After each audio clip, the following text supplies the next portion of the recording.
Son zamanlar dünyanın siyasi gündemine bomba gibi düşen 4 Türk Respublikası'nın ve bir Tacikistan'ın Kipr Respublikası'nı bütün şekilde tanıması ortaya birçok suallar doğurdu. Şimdi herkes ele bilir ki ele bu 5 Respublika Kipr Respublikası'nı bütün şekilde tanıdıysa bu Şimali Kipr Türkiye'nin elinden çıkacak ama hele değil mesele. Ben biraz geriden başlayayım, 16. əsrdən başlayayım. 1573-cü ildə 2. Səlim Venetsiya ordularıyla savaşarak 3 illik muharebeden sonra Kipr'i tamamen ele geçirir. 7 ya 8 ülkenin ordularıyla, donanmalarıyla savaşır. 3 yıl ərzində onları tamamen kenara atır Kipr'den. Aralık Denizi'nden ümumiyyətlə kenara atır ve Aralık Denizi'ni bir iç deniz haline getirir. Aralık Denizi'nin etrafındaki bütün torpak sahələr hamısı Osmanlı imperatorluğuna ait olur ve bu 7 dövləti Osmanlı 300.000 qızıl pul təzminat ödemeye məhkum edir. Ama Genoa vardı bu işin içinde, Udinese vardı, Venetsiya dedikleri İtalya, bugünkü İtalya vardı filan, toplam Yunanlar vardı, toplam 7 dövlət bu ölkədə 300.000 qızıl pul ödemeye məhkum edildi ve 1573-cü ildə bugünkü Kipr adası tamamen Osmanlı hanedanına bağlandı. Osmanlı İmperiyasına bağlandı ve o gündən 1877-ci ilə qədər Türkiye'de ona 93 hərbi deyirlər. O vaxtki Türkiye'nin istifadə etdiyi Rum təqviminə görə 1293-cü ilə denk gəlirdi. Bizim bugünkü təqvimimiz də 1877-ci il Osmanlı-Rus müharibəsində Osmanlı dövlətinin pula çox ciddi şəkildə ehtiyacı olur. 2. Abdülhamid'in döneminde. Ve 2. Abdülhamid vəziyyətdən çıxmaq üçün İngiltərəyə pul üçün müraciət edir.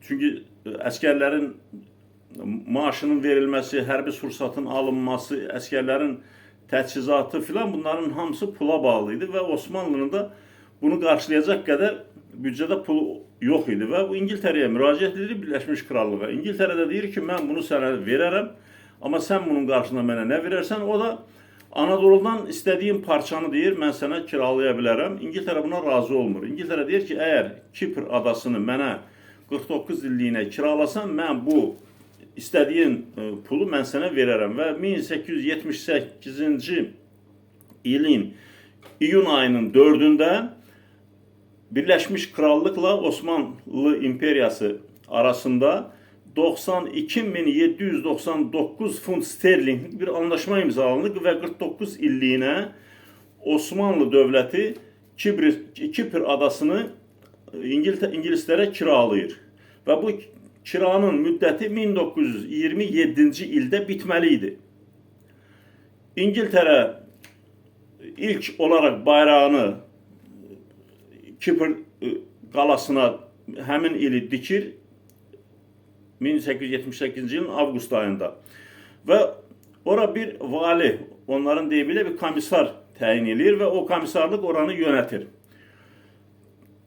Ta ki 1914-cü ilin 2. Dünya Müharibəsi Birinci Dünya Müharibəsi başlayana kadar o zaman da Sultan Vahidəddin idi Osmanlı İmperiyasında.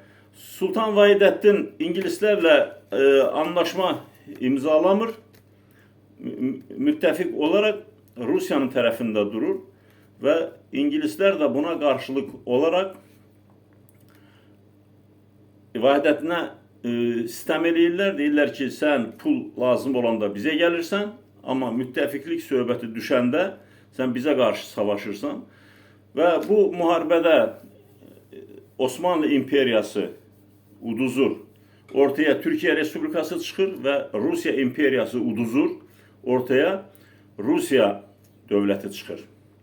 Leninin başçılığı etdiyi inqilabçılar Rusiyada yeni hökumət qururlar və 1923-cü ilin oktyabr ayında da Atatürk'ün komandanlığı altında hareket eden qüvvələr respublika qururlar. Və dolayısıyla Türkiye Respublikası Osmanlı'nın varisi olur, Rusya Respublikası da Rusya İmperiyası'nın varisi olur. Türkiye İngiltere'ye olan 92.799 funt sterling borcunu 27. ile qədər son quruşuna qədər ödəyir. Amma 1923-cü il Lozan Anlaşmasının 21-ci maddəsinə görə Lozan hakimləri adanı İngiltere'ye verməyi təklif edirlər və bu qəbul görür. İngiltere'ye pulun tamamı ödənməsinə baxmayaraq İngiltere adanı ilhaq edir. Və o Birləşmiş Krallıq xalqların arasına qatır. People of UK deyirlər, United Kingdom. Birləşmiş Krallıq xalqları. Birləşmiş Krallıq xalqları olduqdan sonra bütün İngiltere'nin bütün qanunları orada keçir.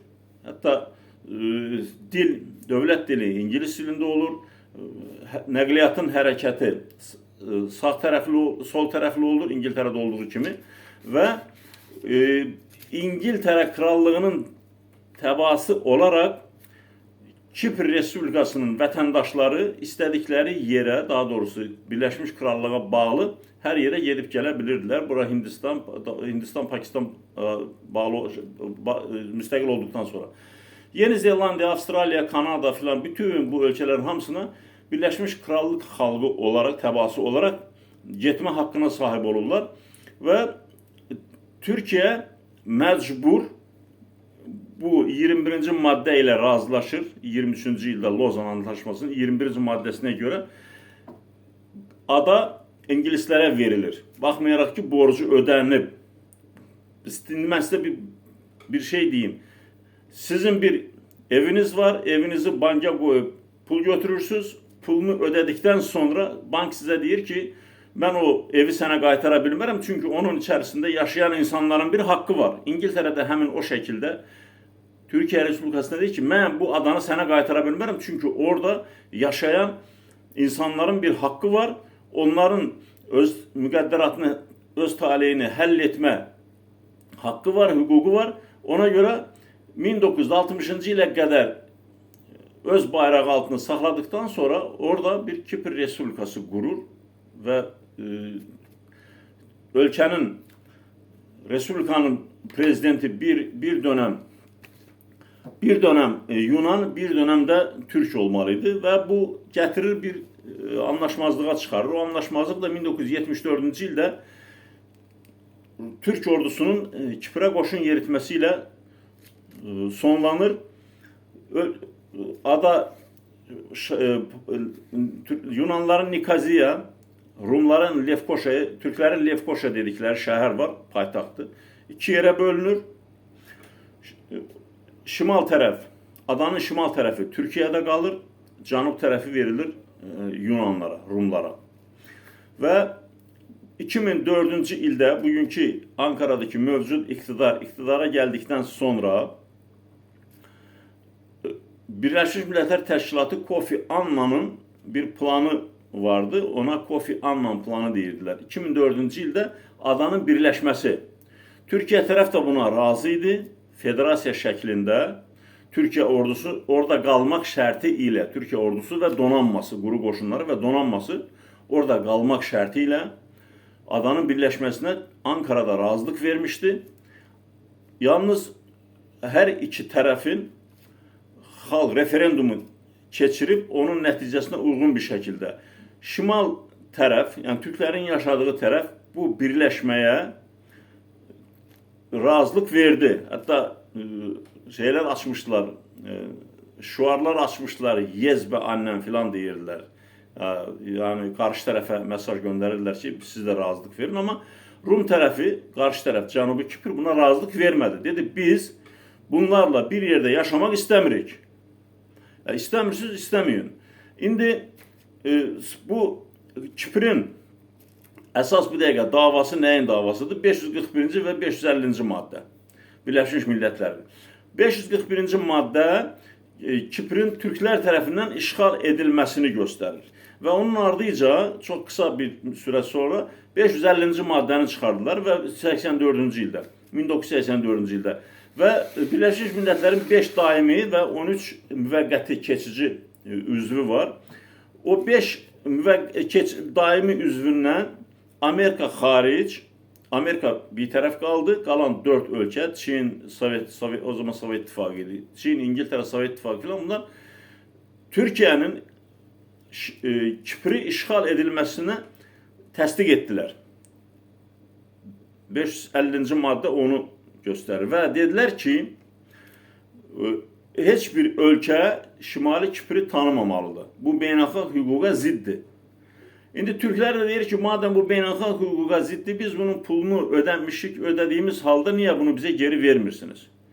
O da onların işinə gəlmir, çünki bu Birləşmiş Millətlər orada 200'ə yaxın ölkə təmsil olunmasına baxmayaraq tamamən bir Hristiyan klubudur. Onlar əlbəttə ki, birinci növbədə İngiltərənin tərəfini tutacaqlar. Onlar Türkiyənin tərəfini tutmayacaqlar. Amma indi məsələ burasındadır ki, heç kim cəsarət edib Türkiyəyə deyə bilmir ki, ay Türkiyə, sən oradan ordunu və donanmanı çıxar. Çünki Türkiyənin orada ordu və donanma tutulması tamamen beynəlxalq hüquqa uyğun bir şəkildədir. Ona görə uyğundur ki, bu torpaq 1570-ci ildən 1877-ci ilə qədər hüquqən Osmanlıya bağlı olub, 1877-ci ildən 49 illiyinə 1927-ci ilə qədər İngiltərəyə kiralanıb 92.799 funt sterling qarşılığında və 1927-ci ildə bu pul son quruşuna qədər ödənib. Amma Lozan anlaşmasına görə bu anlaşmanı kimsə tanımayıb və İngiltərəyə verilib bu ada. İndi Türkiyə 5 ölkənin İngiltərənin Kipri tanıyıb tanımaması önemli değil. Önemli olan odur ki, Türkiye'nin orada ordusu var, Türkiye'nin orada səfirliyi var və çox qəribədir ki, İngiltərənin orada səfirliyi var. Yəni mən özüm görmüşəm, mən 2 dəfə Kipirdə olmuşam. İngiltərə səfirliyinin önündə dayanıb xeyli də belə təəccüb elədim ki, yəni bu İngiltərənin səfirliyi var burada, nə əcəb. İngiltərə orada səfirliyi açır, qanunudur. Türkiyənin orada ordu yerləşməsinə amma qanunsuz və Türkiyənin orada səfirliyi açmasına qanunsuzluq kimi baxırlar. Yəni burada çox təzadlı məsələlər var. Bu xamur bir gedişlə çox su götürəcək. Amma şərtlər nə olursa olsun, Türkiyə Kipirdən çıxmaqda niyyətli deyil. Çünki Kipr Türkiyənin öz torpağıdır.